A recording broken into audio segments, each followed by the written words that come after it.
Coucou tout le monde, j'espère que vous allez bien. Alors aujourd'hui, dans ce tuto, on va apprendre comment faire des fausses blessures avec des éléments que vous pouvez trouver chez vous facilement. Voilà.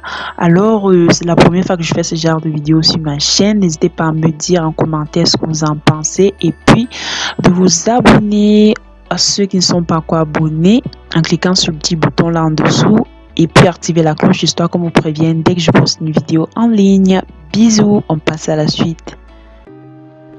Alors, pour faire ce type de make-up, j'ai utilisé 3 cuillerées de farine, une cuillerée d'huile raffinée et puis une cuillerée d'eau que j'ai ensuite mélangée afin d'obtenir une consistance assez pâteuse. Voilà, il faut avoir une bonne consistance, sinon elle ne va pas bien adhérer à la peau comme vous voyez là. Donc j'en applique des petits bouts aux endroits où je veux créer des blessures en fait. Si vous voulez faire un visage sanglant, vous pouvez vous badigeonner tout le visage avec en fait. Donc ça dépend de vous, de l'effet que vous voulez créer. Donc voilà, j'espère que personne n'est allergique à la farine. Dans tous les cas, je vous conseille toujours de tester les réactions allergiques dans le pli de votre coude avant d'en appliquer. Mais ce n'est que de la farine, de l'huile et de l'eau, donc je pense que c'est bon. Donc voilà, j'en ai appliqué comme ça aux zones où je voulais créer voilà, des blessures. Je prends un pinceau et je vais appliquer une poudre teint de ma carnation afin de colorer le blanc. Parce que vous voyez, il y a tellement de...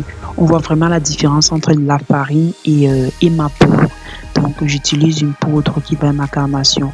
Mais j'ai constaté que la poudre ne colorait pas de ouf. Donc j'ai dû prendre le fond de teint.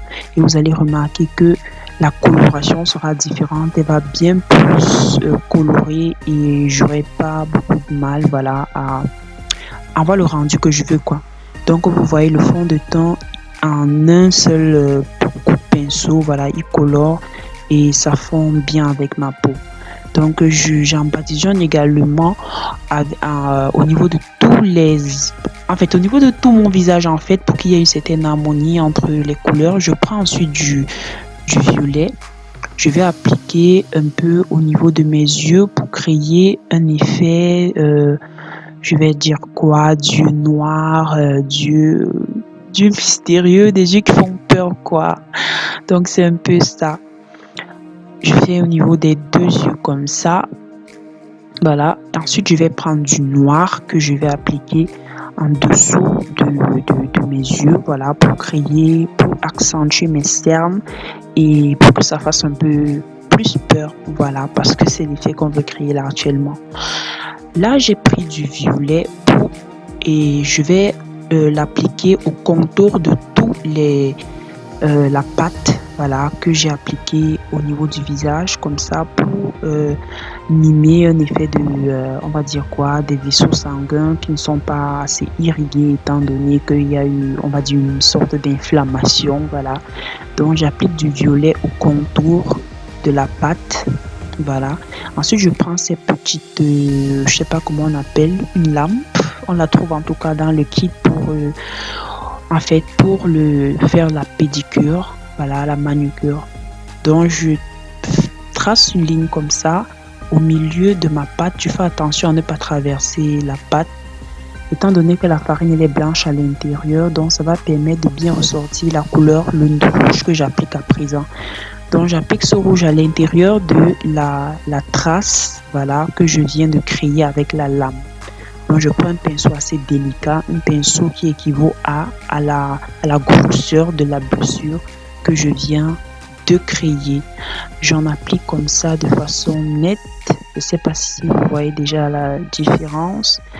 Et n'hésitez pas à me dire en commentaire. J'ai filmé ce tuto vers 23h avec un ring light. N'hésitez pas à me dire si comment est le réglage, si vous parvenez à bien distinguer les couleurs, etc., etc. Donc je compte sur vous. Ensuite, voilà, même procédé au niveau de tous les endroits où j'ai appliqué la pâte, je crée des plaies, voilà, je crée des fissures avec ma lame. S'il vous plaît, n'utilisez pas de couteau, c'est pas très sécurisé. Faut pas dire que je vous ai dit d'utiliser des objets pareils. Donc bref, soyez prudent. Donc ensuite, j'applique du noir au contour des blessures. J'en ai commencé à appliquer avec ce pinceau, mais il était très gros, donc j'ai dû prendre ce pinceau un peu plus fin pour avoir plus de précision. Donc j'applique du noir comme ça au contour des plaies pour avoir un effet de blessure séchée. Donc on aura l'impression que les blessures ont un peu mis du temps et qu'elles ont commencé à sécher. Vous voyez ce que je veux dire? Vous voyez déjà un peu la différence et elles rendent les blessures beaucoup plus naturelles. Voilà. Et je prends du rouge, un rouge un peu clair que j'applique également au niveau des contours, en fait sur la pâte que j'ai placée au niveau du visage.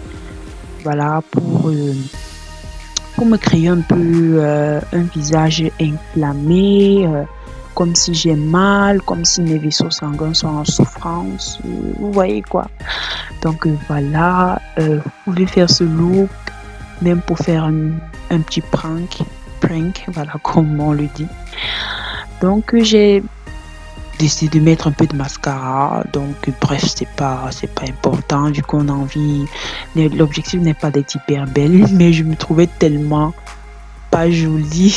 Mais donc j'ai décidé d'appliquer quand même un peu de gloss, voilà, pour un peu de glamour. Et puis j'ai appliqué mon spray fixateur pour fixer tout ça. Et voilà, en quelques, on va dire quoi, en quelques minutes. Bon, c'est vrai que j'ai accéléré, mais bon, mais ça ne prend pas du tout de temps, c'est facile à réaliser pour des débutants, c'est des plaies comme ça. Donc j'espère que ça vous aura plu et n'hésitez pas à me le dire en commentaire, de me laisser des likes, de partager, de liker. Bisous, bye bye.